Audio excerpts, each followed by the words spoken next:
everyone around the country and the world that it is the responsibility of each and every person to get involved and make change happen.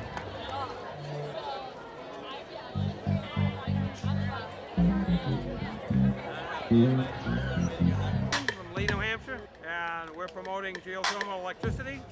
And we can produce a lot of electricity up here in New Hampshire to supply all of New Hampshire and other states. We're promoting geothermal heat pumps, and we're promoting transporting material by electricity. You know, this is not a new issue. I mean, now it's being brought to the fore again, but people were talking about this 30 years ago.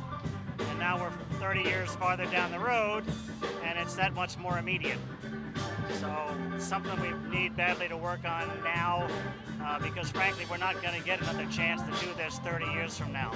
You don't need to be all that smart to realize that we'd be better off and we'd be a better nation if we were sending our young people off to build our new energy future, not to guard the 5,000-mile-long straw that lets us suck oil from the Persian Gulf.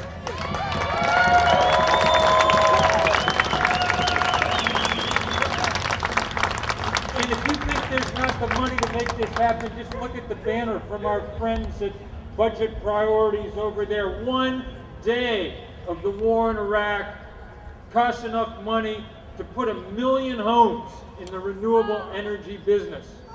1 year of the war in Iraq, and that takes care of all the households in this country. Yeah, my name's Glenn Horner. I live over in Epsom, New Hampshire, and my fellow co-worker here got me interested in global warming a while back, and he's a pretty good scientist. I have a scientific bent. He's convinced me that the world's in trouble, and I'm out here today to try to see how many people are actually going to be involved in trying to come up with a solution. And it's looking pretty good, but I think we got a long way to go. And I think this is going to be the place where it's probably going to have some impact, because as the first primary state in the nation, all the politicians have to come to New Hampshire in order to get themselves on record.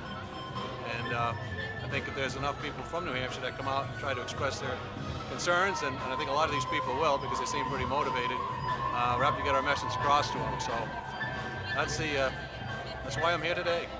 The most important question is, will whoever occupies the White House face a country that demands that they change?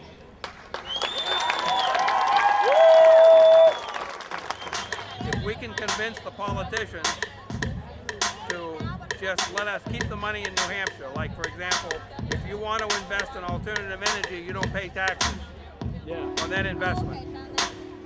And anybody who invests in an industry that manufactures alternative energy products shouldn't have to pay taxes either.